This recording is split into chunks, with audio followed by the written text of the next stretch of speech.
All right. We're going to go ahead and get started. I'm Andy Rich. I'm the Dean of the Colin Powell School, which is the School of Social Sciences here at City College. And I want to welcome you to a conversation today about franchise, the Golden Arches in Black America, with Marcia Chatlin, to be moderated by Tara Iglesias.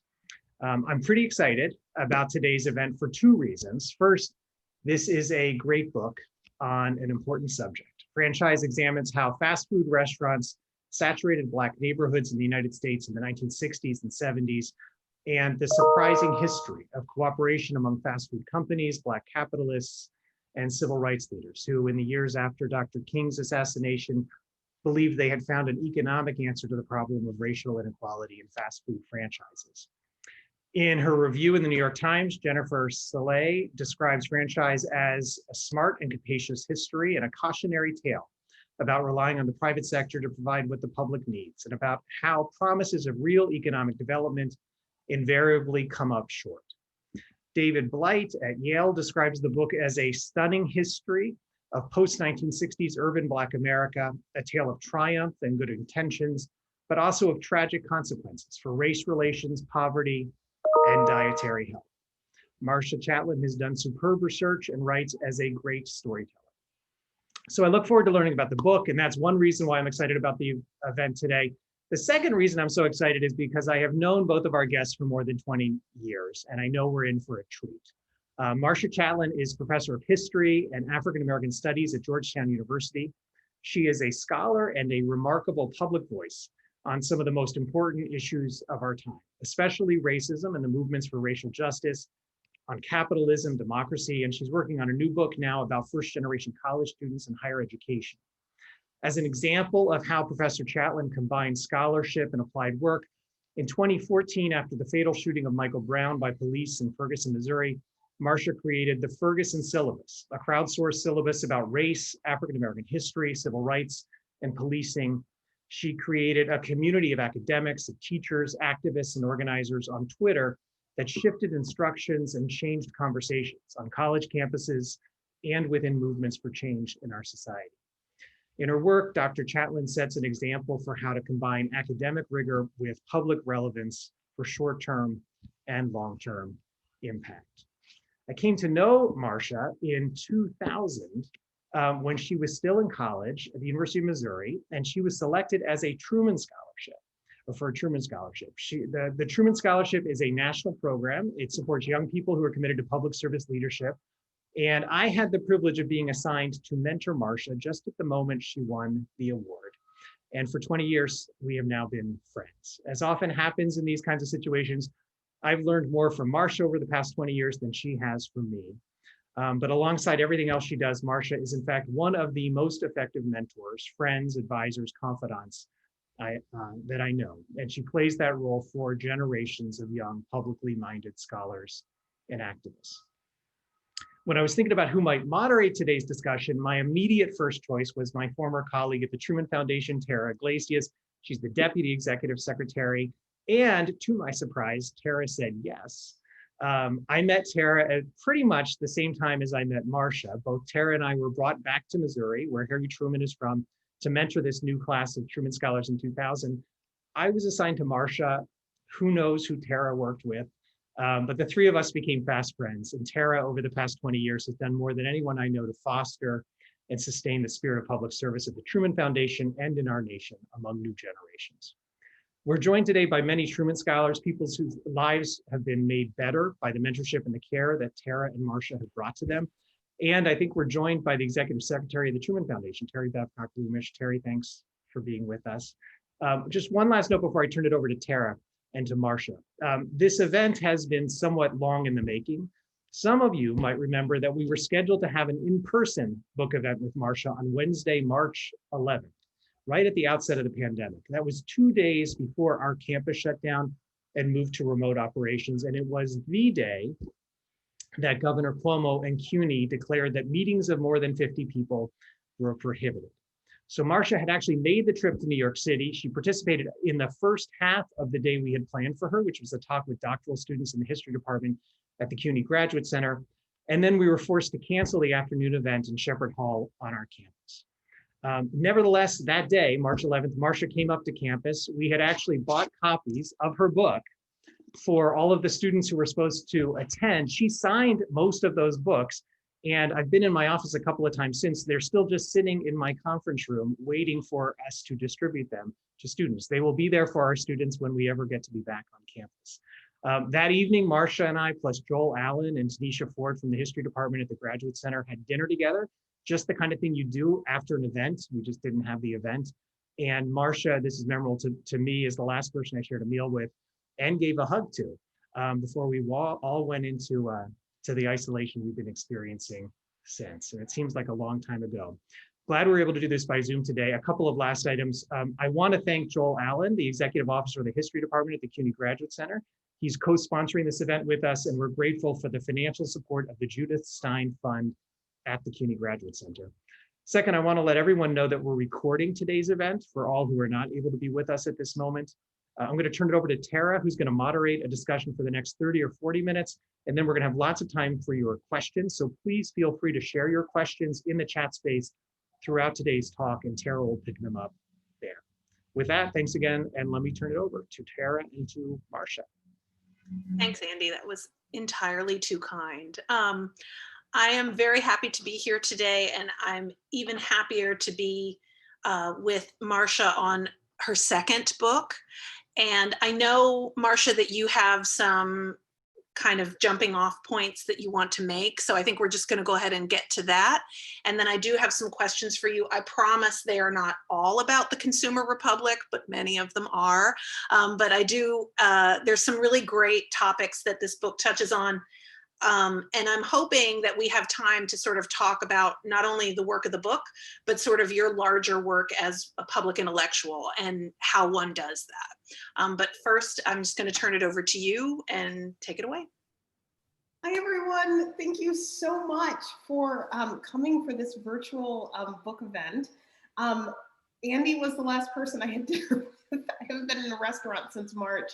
And I haven't traveled since that trip. And for many of us, if not all of us, this has been an incredible adjustment for so many aspects of our life. But one of the things that I have found incredibly striking is that when I have been able to engage virtually with the people I love and respect the most, the spirit of our relationship still comes alive regardless of the format. And Andy and Tara, two people I've known for half of my life.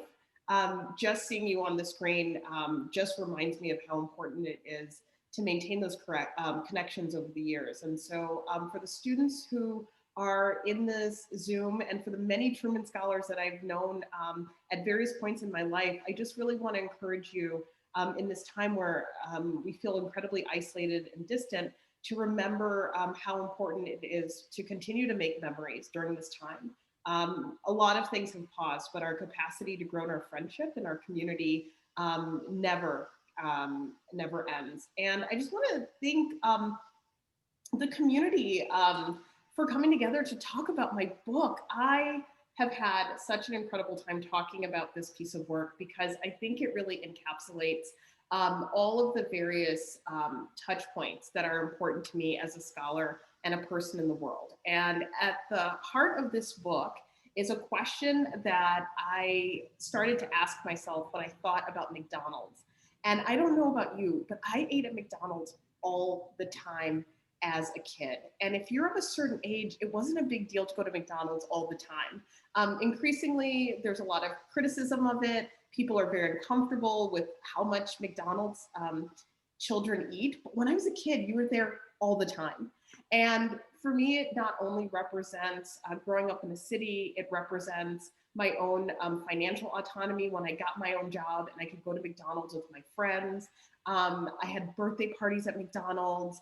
I just sat in McDonald's. We used to buy fries and then you would put them on a common tray and you would just eat them. I don't even know why we had so much time. I guess we didn't have the internet. So fries were really our version of YouTube, and it was amazing. And so as I grew as a scholar and someone who had the incredible privilege of helping people understand complex sets of conditions around history, I was always looking for something that most people had a common reference point for understanding. So my first book was about the history of childhood and African-American communities. And when you write about McDonald's, the beauty of it is that most, if not all people that you're talking to have some context for the material that you use as a springboard for a lot of different issues. I did a talk with a group of New Yorkers a couple weeks ago, and only one person had never eaten at a McDonald's. And everyone was so fascinated by this guy. And he said, I grew up with parents who I think were vegan chefs and nutritionists. So McDonald's wasn't part of his worldview. But for most of us, we have an idea of what McDonald's is. But I think that what a lot of people don't realize is the ways that McDonald's came to represent a series of initiatives and ideologies after the assassination of Dr. Martin Luther King Jr. And so my book examines this moment in 1968, which is not unlike the moment we find ourselves in which the nation was part of a conversation about the racial turning point around communities that had been left behind, communities that did not fully absorb some of the recent victories of the civil rights struggles and legislation, and communities that were really grappling with what happens next. And after 1968, particularly after Martin Luther King's assassination, there were conversations about what to do with urban America. And in this moment, urban really meant Black. And so one of the ideas was that in the absence of protections from civil rights laws like the Civil Rights Act of 1964, in the absence of integrated schools that were part of the promise of the Brown v. Board of Education decision in 1954, perhaps what Black communities needed to do was really think about business, earning money, entrepreneurship. And we still hear these types of conversations today. After the George Floyd summer, how many companies talked about how we were going to support Black business? I mean, McDonald's tweeted Black Lives Matter, which is bananas. And we'll talk about that tweet in a second. But there's this real deep desire on the part of private industry to say that they are on the right side of history.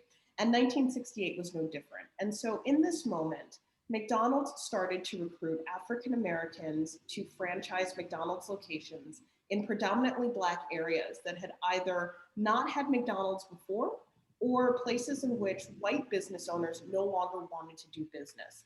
And with this infiltration of McDonald's into African American communities, we started to see the roots of what we see today. A hyper concentration of fast food in Black communities. We see the kind of nutritional disparities that concern people around access to healthy foods. We see some of the struggles around workers of color in the fast food industry, and we see lots of advertising speaking to the Black community. And we will talk about the effectiveness of those strategies. But in the various ways that fast food is something that is consumed all around the world, the context in which people consume that fast food is very much shaped by their race and their class. And so my exploration into the origins of what we call the nutrition and obesity crisis, the origins of what we call food deserts today, really begins with an idea that if you can't get your full civil rights, perhaps your economic stability and your economic fortunes will have to substitute for that. And we continue to see these conversations today. So I'm going to stop there. And if need be, I will share my screen and show you some ads of how McDonald's talked to Black people in the 1970s. But I want Tara's questions more than anything else. So my first one is, in the book, you talk a little bit about how during the riots in 1968 and during the moments after Martin Luther King's assassination, in an effort to stave off property damage, businesses would prop a sign in the window that says Soul Brother.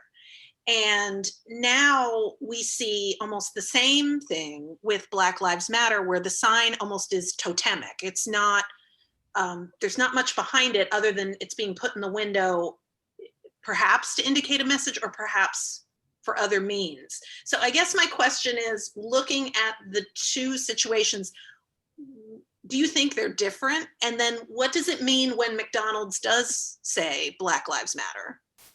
Well, this is something that when you look at the old pictures from some of the hot summers, and when we talk about hot summers in terms of civil rights history, it's the summers between 65 and 70, 71, I'll say even to 74, where you have these huge confrontations, usually around issues of police violence, and there's property damage. And people write things like soul brother business or black business outside of their property to make sure that if people are going to create damage, they don't create it there. There's two things that are really interesting about that in relationship to today.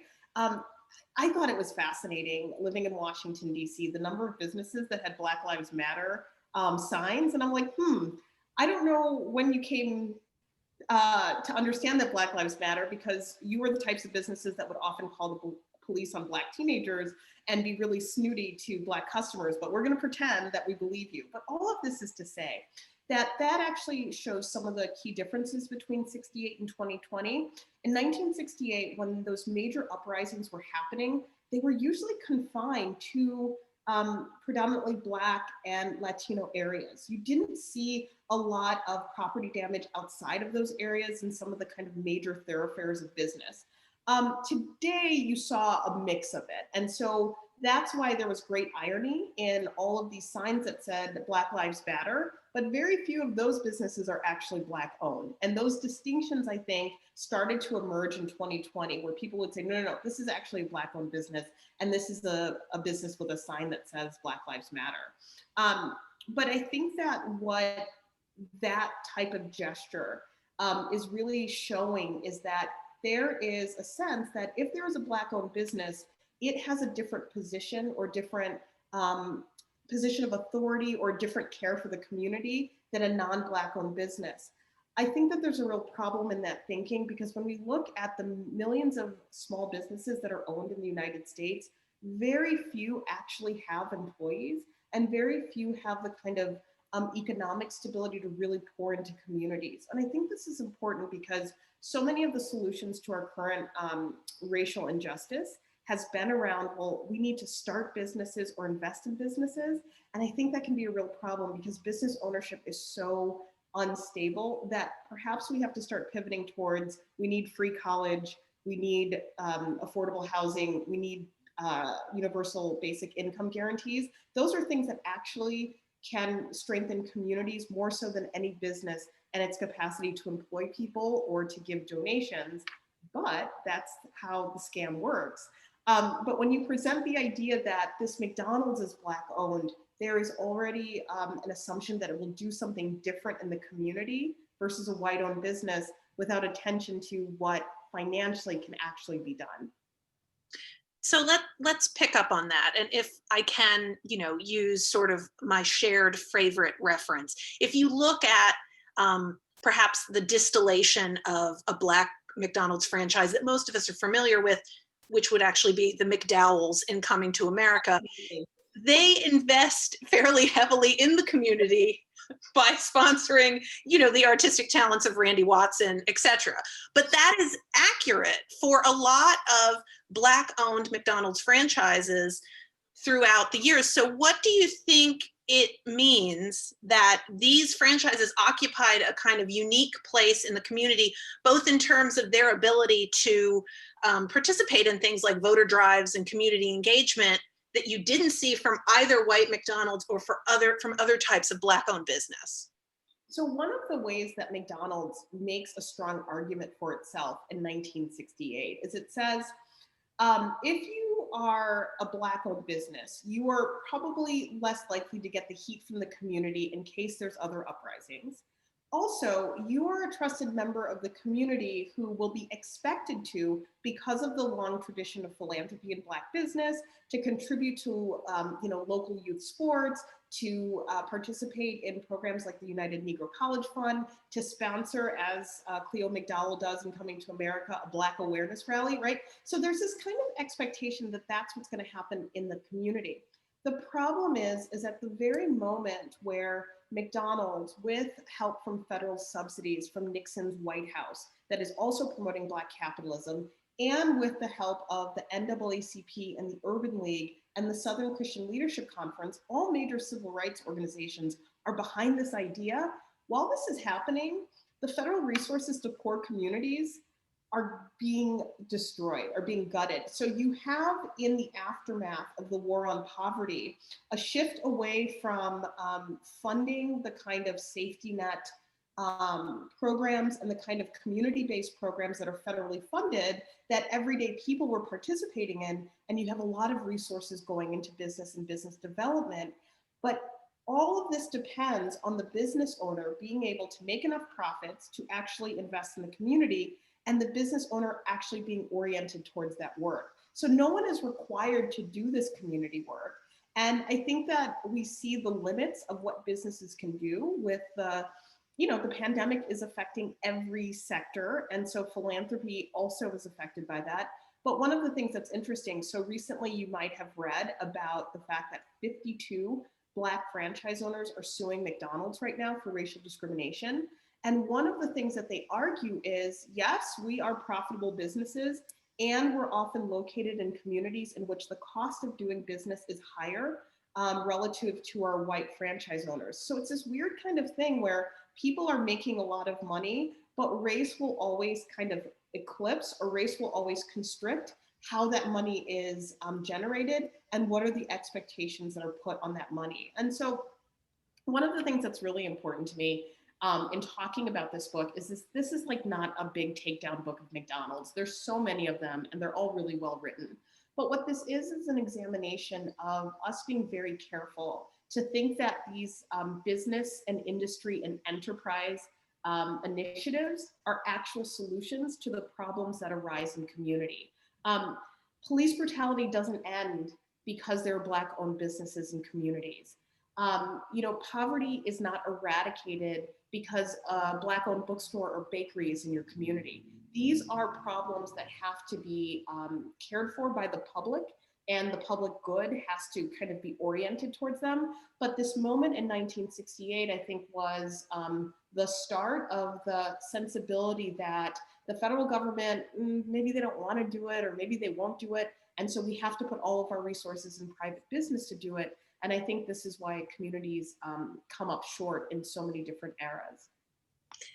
So to kind of expand that point a little bit, this period is also when, at least in terms of civil rights litigation, the emphasis went from sort of these equal protection, due process arguments to basically talking about the Commerce Clause. And so now we are this idea of not only Black capitalism in terms of investing in individual Black businesses and Black communities, but the idea that having restraints on capitalism that are caused by racism is the highest failure, and that mere injustice is fine, but the fact that we're having real effects on interstate commerce is the problem.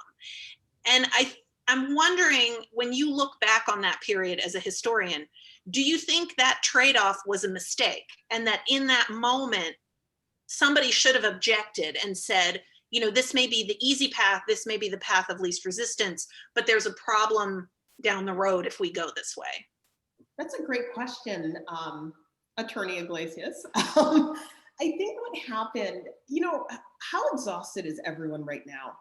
We are so tired. I mean, like every morning feels like a real struggle under this set of conditions, pandemic and otherwise. And the reason why I bring this up is that I try to be very sensitive about this critique, because in 1968, a person who had a lot of hopes that change could come, seeing, let's say, Brown v. Board in 54, they have 14 years of a real bait and switch about what the democracy can and cannot do. And so, I think about this, someone like Thurgood Marshall, who writes about, America's race problem may be resolved by the year 2000. And you could say, well, I thought he was smart. Well, he was. And he also saw incredible change over the course of his lifetime. The fact that he was able to end segregation at the very school that rejected him from law school. He got on the Supreme Court, everyone. And he was the same person that when he was advocating for the Little Rock Nine, he couldn't go to a restaurant. He had to go to someone's kind of makeshift restaurant to get a burger because nowhere would serve him in Little Rock. If you see these incredible changes in your lifetime, of course you're going to think that we're just around that bend. But I think for people who are engaged in struggle between 54 and 68, they look up and they think to themselves, is this really where we need to put our energies? I think that the ability for Nixon and the ability for the capitalists to say, we need to make this pivot from civil rights to silver rights, and that's Jesse Jackson, that was his thing for a long while. I want to say, oh, why didn't you say no? Didn't you see they were setting up a trap? But I know how exhausted I am teaching on Zoom, and I've only been doing it for like 4 days. I whine about Zoom, but for people who were engaged in struggle and saw the possibility of what the Supreme Court said that they could do, and then they see the retrenchment with Nixon's election, they see the escalation of the Vietnam War, they see the assassination of King and Robert Kennedy within a few months of each other. I think the idea that if we are going to do something, we have to do something that can come to us quickly and that we can see it. And people were not seeing fair housing despite the passage of the Fair Housing Act. People were not seeing the improvement in the quality of their schools. They weren't seeing these things, but you could see a Black-owned business, right? And you could be tethered to it. With that being said, there are a lot of people who were not with this. There are people like James Foreman who was like, please don't do this. And there were people who were actually really pro-business who wanted to take advantage of the opportunities for Black-owned businesses. And when they applied, they realized that there was such a bias towards people to do fast food franchising at the exclusion of smaller scale businesses. And they also saw that the banks weren't lending. And so I don't know if it was a great compromise, but I think it was just an expression that this was not going to be sustainable, the kind of human losses that people were really enduring. And I also think that, it's so interesting, living in Washington, D.C. and seeing a monument to Martin Luther King Jr. as a historian is the strangest thing to me. For those of you who remember when the King holiday was new, people did not talk about Martin Luther King then the way they do now. This is one of the greatest kind of radical shifts in the use of an icon. And I say this because very quickly after King's death, businesses were saying that they were honoring him by opening up the opportunity for franchising. And that, McDonald's, if you go to a Black McDonald's Operators Association meeting, there's a lot of Martin Luther King and a lot of saying, after 68, we continued the struggle by opening these franchise restaurants. And I don't even think people are being disingenuous, but it shows you how quickly the political uses of civil rights can take us in a whole bunch of different directions. And so I think that a lot of people sounded the alarm and a lot of people were tired and a lot of activists were burnt out and a lot of them wanted real jobs that paid money, like being consultants to McDonald's about what it's like to be Black in America. I mean, C.T. Vivian, who is the great architect of the movement, he slid into the McDonald's offices and told them what's what. It sounds worse than it maybe was, but I think that it is not unlike this moment where you see major corporations sponsoring scholars like, they don't call me, but they call scholars similar to me to help them, say, well, what is racism about? This has not been invented in 2020. So what there is this sort of feeling of, you're not going to look back and sort of begrudge people for like finding both sort of personal accolades as well as kind of ways to move forward where they can find them. I think the question I have is, what lessons does that teach us for 2020? Because in this moment, we are seeing, again, an over-reliance, particularly on private philanthropy, private business, as a solution to some of these issues, and almost an abdication of the government's role, of civic roles in solving them. And so from what you learned by researching in the book, do you have a take on what we do in this moment? I do. I mean, there's so many reasons to give up. I mean, I won't pretend there aren't. And at the same time, we cannot concede that everything has to have a corporate sponsor or has to be underwritten by a foundation to be possible. Like, we have to understand that we actually have the resources to take care of each other, and they come in the form of taxes. And if some entities just pay a whole lot more, we won't, like, we would have so much free time to do the other things that we want to do. And I think this is the thing that's so hard. So when I was I'm sounding like a lot more senior than I am, but when I was a young person and you would turn on the PBS, there were just shows that were just on. You know how like you turn on Sesame Street and it's like sponsored by, and it'll have 40 sponsors. And this is something that normalizes a set of relationships. Like, oh, I'm so glad that this company is helping get, you know, PBS off the ground. And oh my gosh, this was so charitable. But here's the thing. If everyone paid a fair share into the system, we wouldn't have to worry if people are kind. Because this is the thing, we are in such a precarious place in terms of communities being left behind that we wouldn't have to worry about kindness if we just had an expectation that there was a public good that we all contribute to.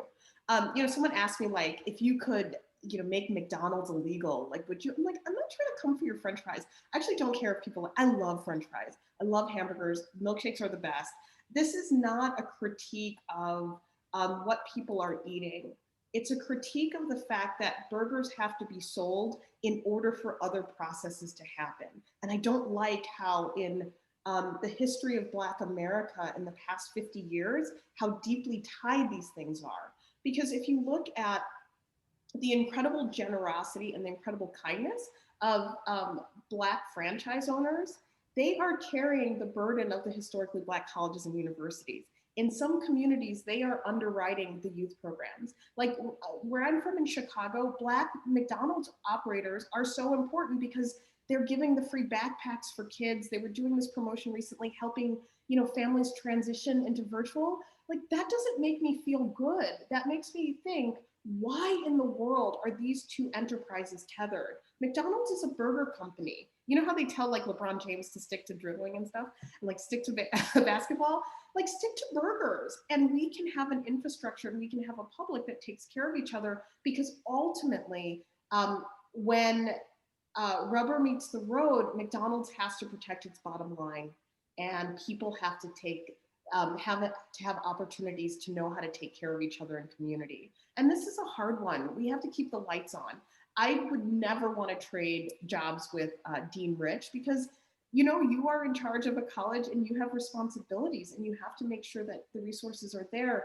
But this incredible compression between the public and the private sector makes me uncomfortable, because the communities that are left behind then are in a more delicate position in getting the things that they need for survival. So I'm wondering if we can sort of move from that to talking a little bit about kind of regional differences. And so this question comes from the chat, where someone is wanting to know, you know, your book focuses a lot on kind of McDonald's franchisees in Black urban areas. And what sort of distinctions and differences do you see between those areas in the North and then maybe more rural or less sort of populous regions in the South and the Midwest?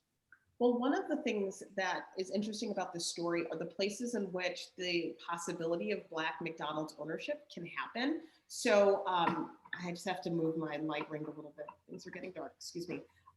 So, you know, this is a story about places in which community demands for Black ownership are viable. So it starts in Chicago, it goes to St. Louis, Cleveland, Kansas City, LA.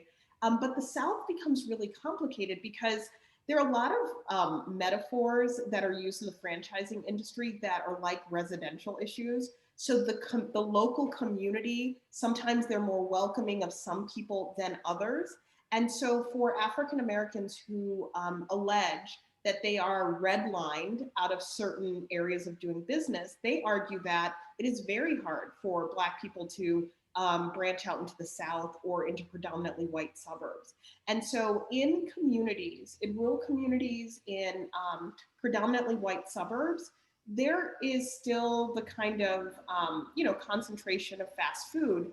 But I think the thing that makes it so distinct in Black communities is that a Black franchise owner is less likely than his or her white counterpart to have a lot of franchises.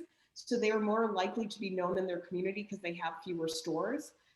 They are likely to network with the organizations that are serving, doing direct service to Black customers, so people know them. And so their kind of networks and routes are so different. When I was on the road with the book, you know, I was in Georgia and someone said like, how would I know who franchises my McDonald's? And I often think that that is one of the great like litmus tests about race. It's like, if you don't know who your local franchise owner is, then you're probably not Black in America. And it's like the weirdest thing to say, but it's a thing. And I know some people are nodding because they know what I'm talking about. But also I think that because you can become so wealthy becoming a Black franchise owner, you also appear in Black publications. There's a lot of articles about you. And a lot of my research was from Ebony Jet Black Enterprise that regularly featured Black franchise owners. And so I think that the one thing that does remain consistent, regardless of where a McDonald's is located, that if it is located in a place that struggles with financial resources, then the McDonald's will serve an important role in terms of a place for people to convene and a place for people to get Wi-Fi, access to air conditioning, and it will often be the kind of cheapest source of kind of high calorie, high fuel food for people who are working. So one of the things that was striking, I think, about the book is sort of how little of McDonald's operations are actually about the food. I mean, there is a lot about sort of consistency, and there is a lot about kind of innovation and sort of the addictive properties in some ways of it, but there's very little about taste. And I think a lot of this comes out in terms of the way these products are advertised. And you talk about this a little bit in the book, but I'm wondering if you can talk a little bit more about, particularly as it related to both Black franchise owners as well as Black customers, how McDonald's sort of targeted their advertising in ways both good and bad to try to attract customers. So before there was streaming, you used to have to watch the commercials if you had to watch a TV show. I find myself having to explain this to my students that you had to sit and watch the whole show. And if you left during a commercial, you risked missing the show. And then you wouldn't see the show on reruns for like 9 months. It was just like you were so held captive by your television before kind of innovations in recording. It's a really different relationship. And the reason why I bring this up is because Black franchise owners, when they were introduced into the McDonald's system after 1968, were realizing very high profits for McDonald's. They were often in areas in which people didn't need to drive to get there, which was a very big deal during the oil embargo when there was less access to fuel. People went there repeatedly throughout the day, and McDonald's noted that Black consumers were more likely to eat every meal or 2 meals at McDonald's versus white counterparts. And so the Black franchise owners came together and said, you know, we have to pay a portion of our profits to something called the advertising fund. So like 1% was going to this advertising fund, but they weren't advertising in Black radio or Black publications or television shows that catered to Black consumers. So they got the services of Tom Burrell and Burrell Communications, which was a groundbreaking Black advertising agency, to create ads that spoke to the Black consumer. And I actually have a few of them that I will share my screen so we can see what types of things they depicted, because I think that they really get to this question about how powerful this moment of inclusion was for African Americans, and why we have to take seriously the fact that corporations are really good at talking to people where they live. So can you see my screen? No, let me resume share. Oh, can you? Yeah, we can see it. Yep. But I'm gonna make it like larger so it can be more appropriate. Or am I just causing more problems? My apologies, folks. It looks beautiful. We can see it. Yes. So you see what's going on here. Someone's getting down with something good at McDonald's. And so this is an example of the kind of early advertising that I think was really important for McDonald's identity. And if you read very closely, first of all, what is this man doing with all these children? And how large is this bus is my first area of inquiry. But they're wearing t-shirts that say Carver Day Camp, which is obviously a nod to the great scientist, George Washington Carver.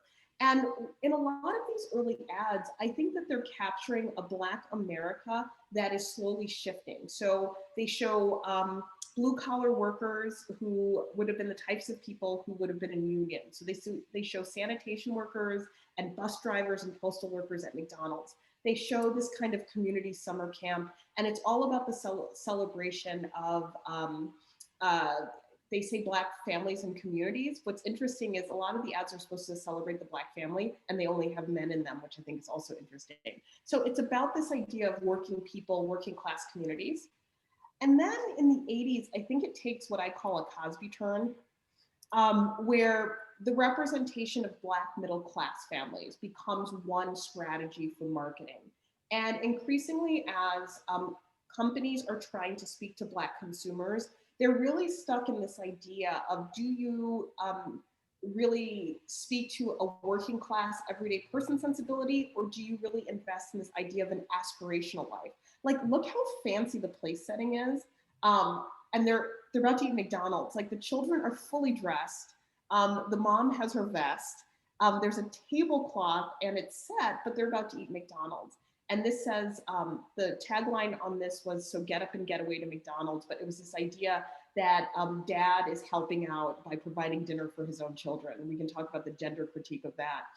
But there's also another feature in these commercials, these ads for Black consumers. Sure is good to have around was another slogan from the 70s that was supposed to be evocative of the fact that very little was around in Black communities. Like, everything else has closed and gone away, the grocery stores, a lot of the jobs, industry, but we're here. And again, you see a lot of this kind of father-son bonding. And then these are fascinating to me, because these are commercials, or these are advertisements for McDonald's that don't talk about the food, but they talk about the fact that McDonald's gives jobs to Black youth and contributes to the United Negro College Fund. And ads like these that don't refer to food, but talk about the wealth that's generated, jobs that are created, and the philanthropy were really also part of this kind of address about why McDonald's was good for Black America.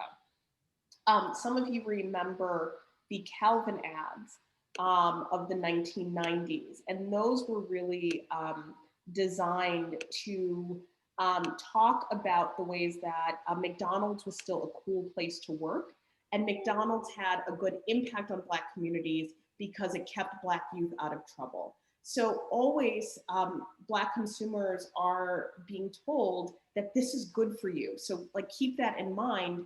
And this is something that we see more and more as McDonald's is aligning itself with some of the civil rights organizations, some of the Black leaders who are very pro-fast food. And they also continue in the tradition of bringing Black entertainers as spokespeople for McDonald's. And that continues today with the recent collaboration with Travis Scott, which includes apparel and an action figure. There is there's now a Jay Galvin meal. Yes. So we are branching out to the Latinos as well that way. There's a question from the chat, which I think is really interesting. What percentage of McDonald's franchises are Black owned? And is that something that is increasing, or has that remained relatively constant? So that has been decreasing, and this has been an issue of contention. So about a month before my book came out in December of 2019, Kate Taylor on Business Insider, I don't know who her inside person at McDonald's is, but she scoops everyone. She scoops the Wall Street Journal, the New York Times on McDonald's news. She reported about the fact that the National Black McDonald's Operators Association, some members were concerned that the numbers had gone from like 300 to the 210s. So this is a very small number, but the Black franchise community usually had a lot of power in their kind of local context. But keep in mind, the cities in which Black franchise owners were first kind of able to navigate the system are cities that have really been impacted over the past 5 decades of deindustrialization and job loss. So cities like Chicago, Detroit, the Black franchise network in New Orleans after Katrina really suffered. And so they were in places that were already very vulnerable. And as part of the lawsuit that was filed this summer, they argued that they are in neighborhoods in which property taxes, security costs, and operational costs are just higher relative to their white counterparts. And one of the allegations, again, using a lot of the language of the residential segregation we have in this country, is that they're steered and they're redlined into certain neighborhoods. So there will always be in the communities in which doing business is the most challenging. So the number is very small and it has fallen significantly over the past 2 decades. And this has been one of the areas that this lawsuit has explored. So I want to use that as kind of a jumping off point to talk about sort of your research more generally. Sort of how do you kind of stumble onto these things? Because a lot of the information that is in the book is obviously, you know, it wasn't as if McDonald sort of opened the archives to you and let you know all these things. So I'm sort of curious, especially for people who are maybe listening to this, who are envisioning themselves doing a paper or writing something of this depth. How do you go about researching, particularly when the subject matter that you're researching might not be flattering to the subject? Well, you know, it's funny because for people who write business history, this is always a tension. Like sometimes, you know, businesses will have their own kind of privately run archives that they'll give some scholars access to. Some people will write for years to try to get access. McDonald's has its own archivist and it has its own kind of library and records, but they just don't open it to the public. And I think that's what made this really exciting and challenging to me. I like a lot of those like cheesy detective 1-hour dramas. And I felt like I was my own version of Murder, She Wrote. It was like, okay, you can't have access to this information, but here's the thing. Most of the books that have been published about McDonald's have talked about its origins, its founders, and has told a really white story about business and innovation. But when you put Black people at the center of the story, McDonald's is everywhere and so is their business. And I don't think even they have a sense of the incredible ways that their presence brought out all sorts of people into these very heated discussions about who should be profiting, how profits should be distributed into the communities. A lot of activists in the 1970s pushed back against McDonald's. You know, the cover of the book, shockingly, I don't have one right in front of me, but the cover of the book, thank you, you know, that's a picture from Portland, Oregon, right? In the records of the Black Panther Party for Self-Defense of Portland, there's tons of stuff about McDonald's because they were accused of bombing it for lack of cooperation with their free breakfast program for children. There was a lot of fighting about what McDonald's should mean. And so when I said to myself, okay, if McDonald's doesn't want to gain access, who can I put at the center of the story? And what are the new things that we can find as a result? I could have literally written 4 books about McDonald's based on the types of information and how communities really struggled with what to do with their presence. But I don't have a 4-book contract deal. So I only wrote 1, but there's tons of information. And I think for people out here who are developing their own scholarly profile, or for activists who are emerging, when someone says, well, this is just off limits to you, you really have to kind of, you know, take a moment to say, well, is that really, or is this a preconceived notion about where knowledge is produced and where ideas can actually flow? So a question from the chat following up on this is, I'm assuming, you know, when you're researching public entities, you can rely on things like FOIA. What tools did you have at your disposal to get a private entity to cooperate? Or did you, I mean, generally you'd have to sue and go into discovery, but did you find that short of that, was there anything that you were able to use to get this information more easily? You know what I used? I used the public resources of our American libraries. And this is why, you know, we're at this point where our public libraries are really like the only places that have no barrier to entry. I guess we could say our public schools, but we see some challenges but libraries are one of the few places that you can just walk in and kind of be. And so this is all, you know, a reflection of the strengths of our libraries. You know, early on when I started this research, I went to the Library of Congress, and they have this incredible collection on the NAACP. And I knew that the NAACP got involved in a lawsuit involving a guy who said that he was denied a franchise because he was Black, because it was in a part of Phoenix, Arizona, where they didn't want a Black franchise owner. And a copy of that lawsuit was there. I don't know if McDonald's knows it's there, but it's there, right? I went to the Western Reserve Historical Collection in Cleveland, Ohio. They have incredible papers of Operation Black Unity, which was a Black nationalist group that boycotted McDonald's. All of it's there. Some of these libraries are now charging research fees in order to keep the doors open. Back to my earlier point, that if our libraries had the resources that are available and scholars could just walk in, or they had the monies to digitize these archival finds, like we could have just incredible stories about the past. But I did a Freedom of Information Act request on grants to Black franchises from the 1968-72 period when President Nixon had his office of Black enterprise, and I'm still waiting for those files. So in material that got left out of this book, I'm asking this question on behalf of the chat, and frankly, on behalf of my husband, who, as you know, has a hobby of going to McDonald's in other countries. Yeah. Did you do any study of McDonald's in other countries, maybe perhaps Canada, and were there similar trends in terms of franchise ownership in those countries? I've only heard a little bit about some issues with Black franchise ownership.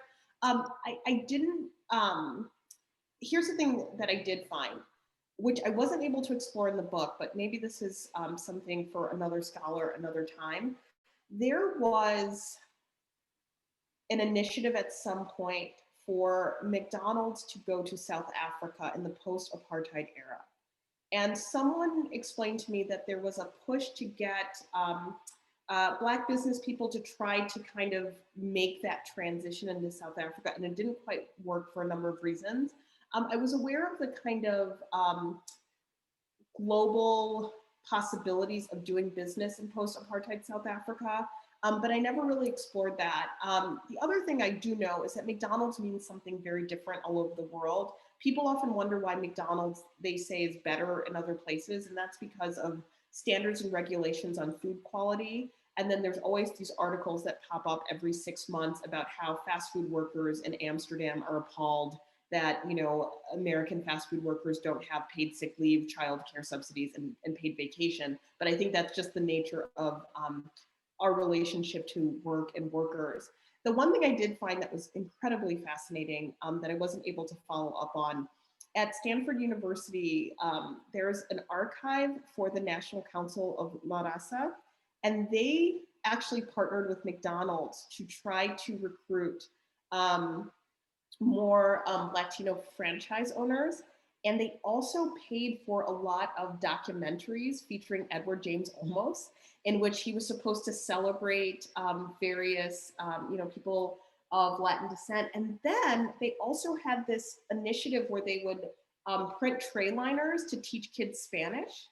There was all of this stuff about that. It didn't quite fit into the book, but in quarantine, if I stop watching television at any point, I might write an article about it. But it was a really interesting way where what the corporation does when it aligns itself with these civil rights groups to bring kind of McDonald's in these different contexts, and what they think culturally people want is really fascinating. There's like booklets about all the flags of South and Central America.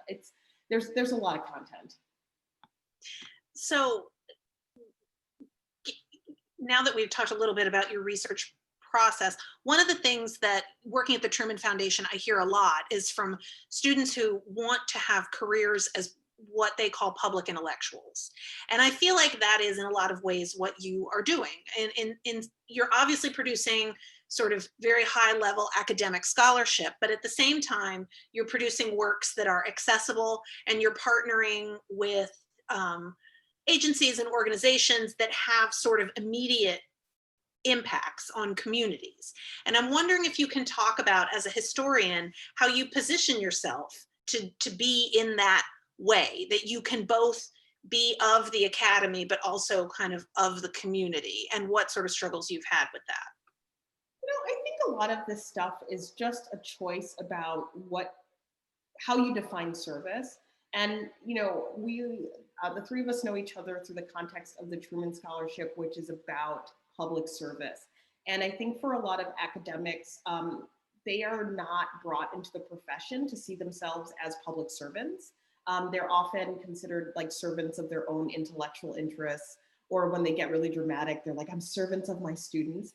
But I think that at the end of the day, the ability to generate and share knowledge is a public service. It's done for the public good.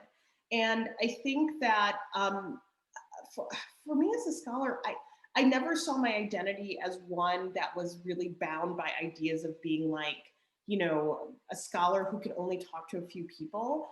I think that I have a responsibility to show people why this actually matters. We are in a terrible place for a number of reasons, but one of the places of terrible we exist is the ways that ideologically people across kind of all political affiliations have really denigrated a college education. And it comes in different forms. Like on one form, it's like college is bad because it makes young people protest and hate America. That's like one hot take. But the other take is like, well, college is so isolated. It's not the real world. It's a bubble. And I'm like, what are you talking about? Like, we have so many students right now who are managing the worst part of the calamity of the pandemic, and they're committed to their learning. There are people who come in every day to really try to help us understand the world around us so we can do good in it. And so I think it is really important for me to show people why college matters and why we have to invest in education. We have public schools, but they have been gutted. I mean, for those of us who've worked at public universities, any kind of shift in the economy, we're the first on the chopping block. Like it was like that when I went to a public university, and when I used to teach at a public university that was tied to the oil and gas industry. Like once gas was no longer $5 a gallon, like we couldn't make photocopies anymore. I mean, this is how serious that tether is. And so if I don't talk about what we do on our college campus to people who don't go to college, how are they going to actually believe that what we're doing is worthwhile? And I think that's part of the scholar's responsibility. And part of it is I live in DC, so everyone is a lobbyist for whatever. But I think that I have to be a lobbyist for why higher education matters. People don't realize that like the things that make our lives better often start in this context, whether it's vaccines, whether it's the amazing box called television that allows us to have so much joy, whether it's the Twitter, or whether it's ideas that racism is bad. Like a lot of really positive things are generated by people who are trying to build upon knowledge. And so I'm not suggesting that, higher education is perfect or it does all the things that it needs to do, but I think it's actually something that we should really stand up for. And I think that if I do, these things on cable news is like not the most robust platform for talking about things, but it's an invitation, right? If I can spend 1 minute on CNN talking about how the election will impact communities of color, if I talk about the relationship between the pandemic and different types of inequality, and someone's watching that and they're like, yeah, you know what? Let me think about this some more. Let me follow up on those ideas.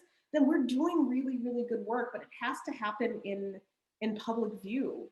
There's no reason for us to kind of keep it a secret, these ideas that we generate. And the other thing is, you have to say yes to a lot of things in order for people to trust that you will respect them where they are to share your ideas.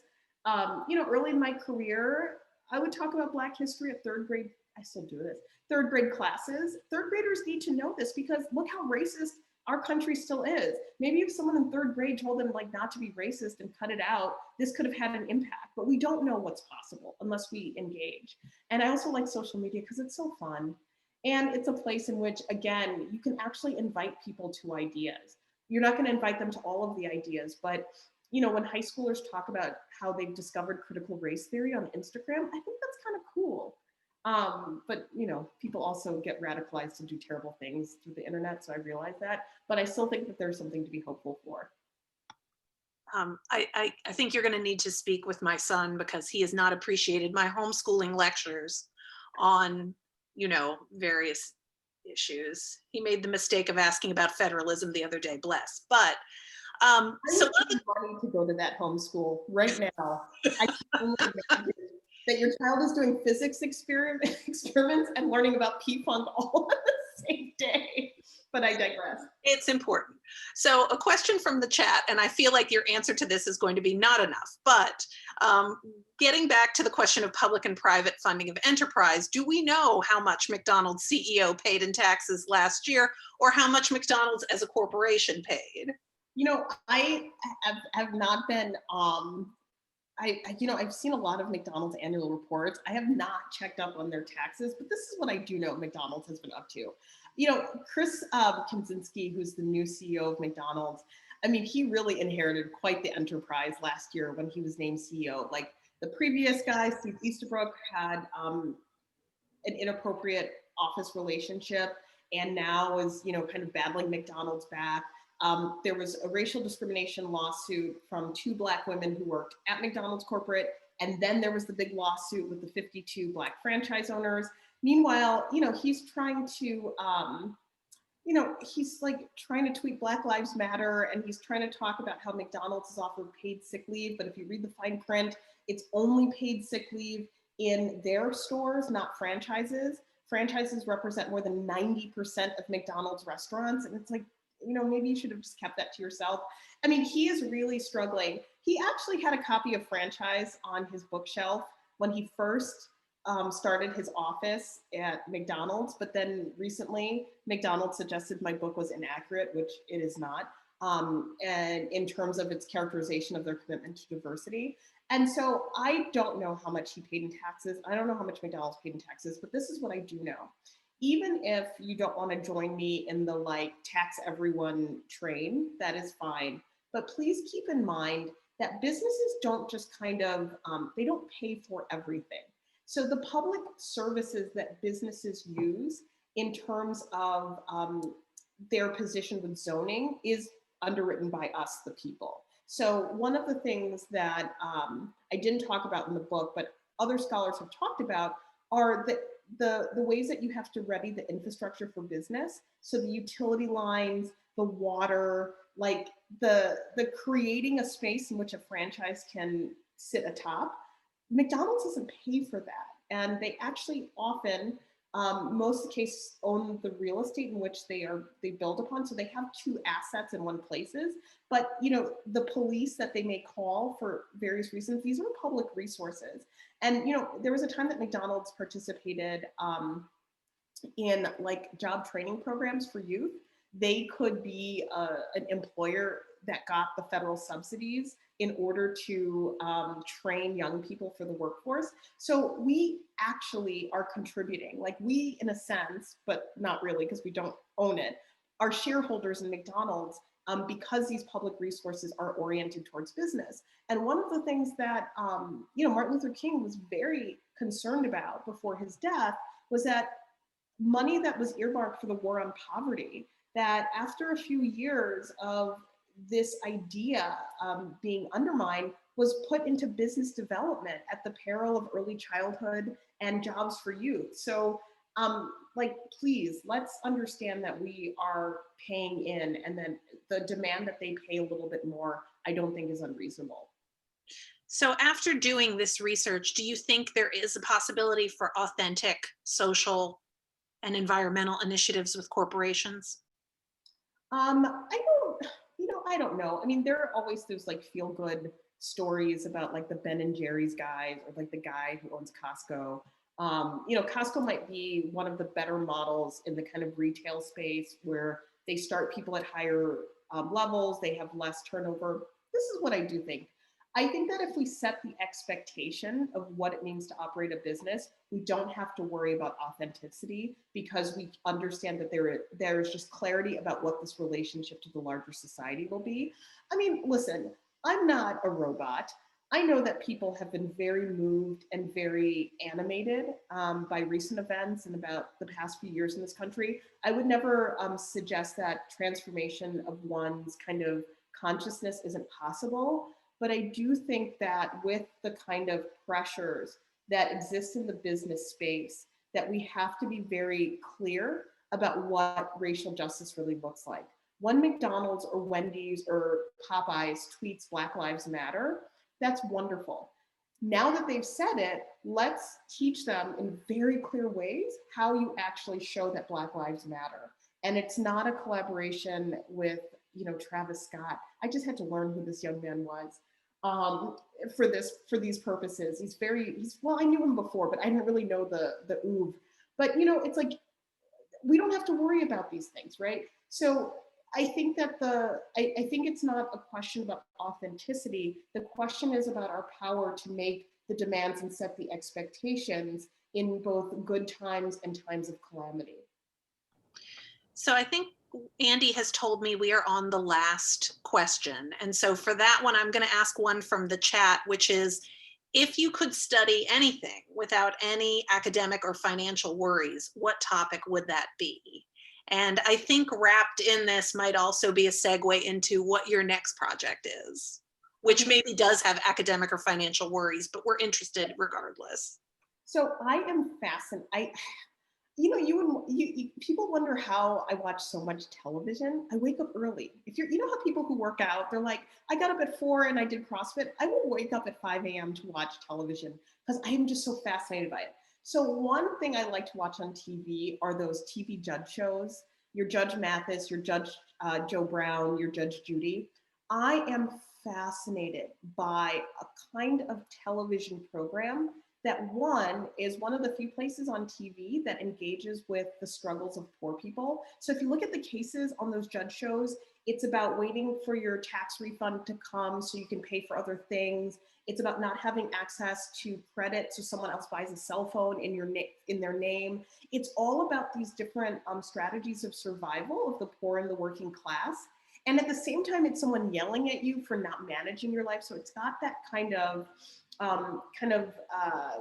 castigation of the poor that has long been a part of popular culture, but it's also about the advertising. So if you watch like an hour of Judge Mathis, which I try to make sure I do at least a few times a week, or People's Court, even the name of it, the People's Court, the types of ads are often structured settlement services, class action lawsuits around mesothelioma and other workplace diseases, DNA testing for paternity processes, payday lending, cash checking, the ones where they take the title of your car, title lenders. It's like the entire economy of people who are left behind and under-resourced, and they are funding this like television show that's about like yelling at you for doing it, but then that's the kind of entryway. I am fascinated by it. And so, yeah, that's kind of what I'm thinking about these days. Marcia, thank you very, very much. This was a fascinating discussion. It was for, I think, all of us who were looking forward to the event in March, it was well worth the wait.